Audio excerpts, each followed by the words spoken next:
Hello and welcome to this video. In this video we will study four different programs and on them.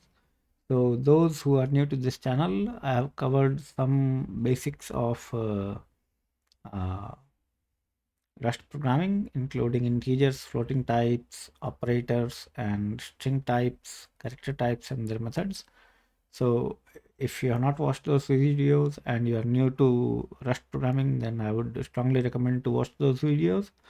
So a special welcome to those who are new to the channel. So we start this video on enum. The first usage of enum is the classic C style, where you can assign a value like we have assigned in color, and the second is where it takes an implicit value of 0 and goes on increasing. So in this case we have taken number as an enum, which now enums define a type here. So the variants are 0, 1 and 2, and color is another type. The variants are red, green and blue. So if we print 0 will print here 0, 1 will print 1, 2 is 2. Roses will be printed 0xFF0000.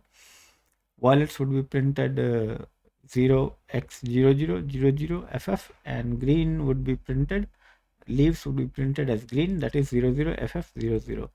So let's see this in action. Cargo run. Now if we want, we can set 0 to, say for example 5, then 1 will become 6 and 2 will become 7. So it has become 5, 6, 7. If we want, we can give it an arbitrary value of 10, then 2 will become 11. Now 2 is 11. So this is the basic C style enumerations in Rust. Let's see another program on this. So we have enum program 2. So now in this case, again, status is a type which declares two variants, rich and poor, and work is another type where there are two variants, civilian and soldier. So if you mouse over, it shows that soldier is 1. So it is internally a C style error, C style enum. Even in this case, we have used the use crate syntax to import the names directly, so that we don't have to qualify using status : or work : So we have created a variable of type status.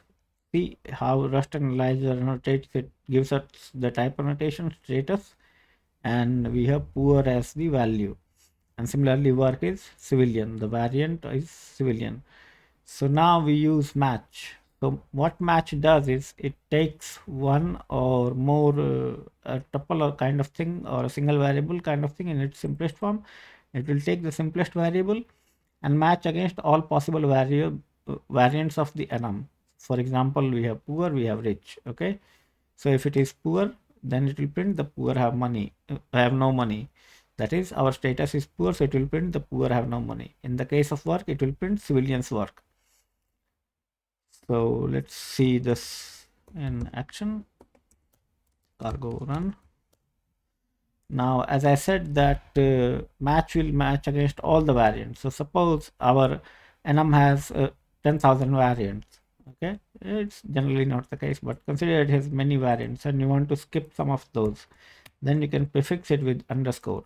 Okay, and it will match any of the types of status. Okay, note that if you bring it to the top, then it will match the rich have lots of money. It won't match poor. Let me show you. If we put it right here, okay, then it won't match poor. You see, yellow line comes here and it says unreachable pattern. Okay, now warning is on by default, so it will produce a warning.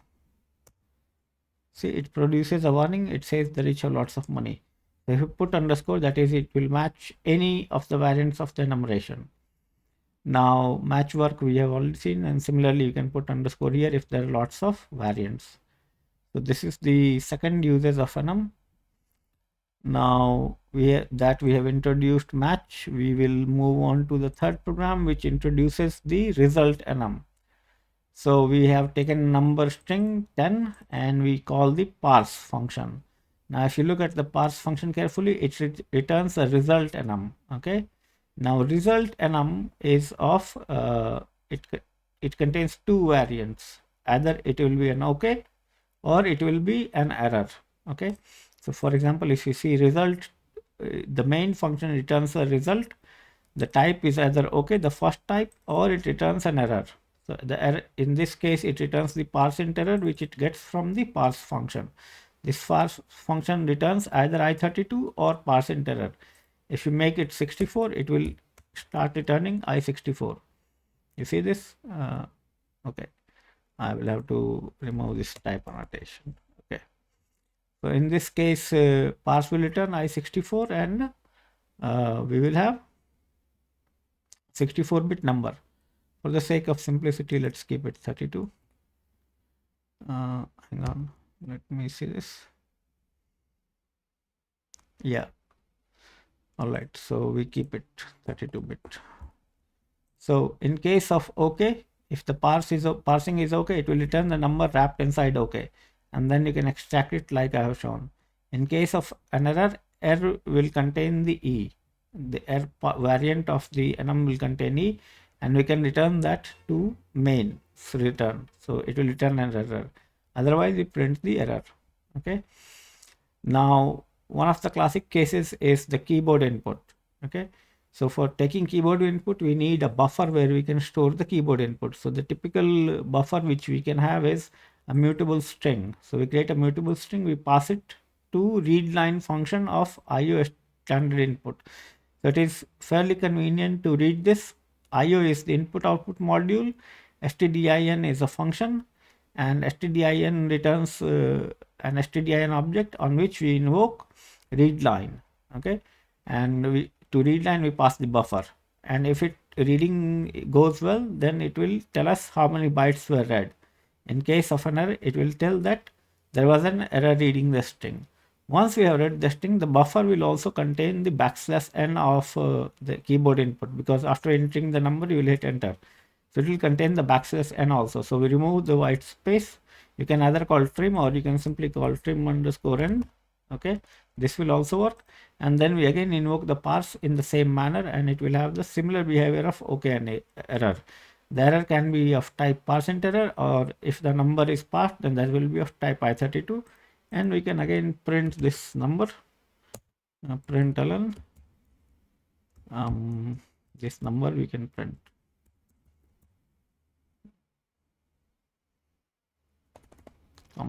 Oh, we are already printing it in the okay. We are already printing it here. No need to print here. So we see this in action.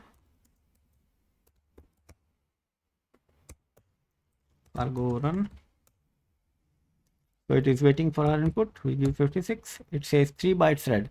Why did it say 3 bytes read? Because 5 is 1 byte, 6 is another, and \n is third. And our number is 56. This is how the okay enum, or sorry, not okay enum, result enum works. It will contain a good value and or the error. Now we move on to the final program, which will introduce us to the option enum. So for example, we have taken a string called hello. We invoke chars on it, which will return us an iterator, and then using a for loop, we have printed the character of the iterator fully, and then we print the new line. Now again, we have taken the characters. Now this time we get the characters one by one by manually invoking next. So the first character we have stored in C. So you see that it tells us that it returns an option enum. So if you invoke, if you look at next, it says it is option char. Okay, it returns that option char. So for example, if you click on this, it returns an option char. So we know that since it is option, it can be none. Okay, and we know that the iterator will return none when it cannot get the next character. So we compare the none with the character in the while loop, and then we match the C. Now, since it's an option enum, it will have two branches, either sum or none. So in the sum, the character would be wrapped, which we are printing. In case of none, we will say iterator return no character. And then again, we read the next character using next and assign it to C. So in this case, generally there should be no error. We should get the entire string without problem. So the whole problem should print hello twice. Let's see this in action. cargo run. So as expected, it prints hello twice without any problem. So to summarize this, we have seen normal enums, and where we declare types and we assign it, we use those variants. The third is that we have seen the result enum, and fourth is that we have seen option enum along with the matching of arms or variants of an enumeration. So with this, we come to the end of this video. I hope you have found this video useful. Please, if you are new to the channel, please subscribe to the channel and like the video, share as much as you want so that it can reach many more people and it motivates me. And make use of the comment box to speak your mind. I would definitely like to interact with you guys, because possibly some of you might be veteran programmers in other programming languages, and it would be good to exchange the ideas. So with this, I'll end the video. I'll see you in the next video. Thanks a lot for watching. Happy programming.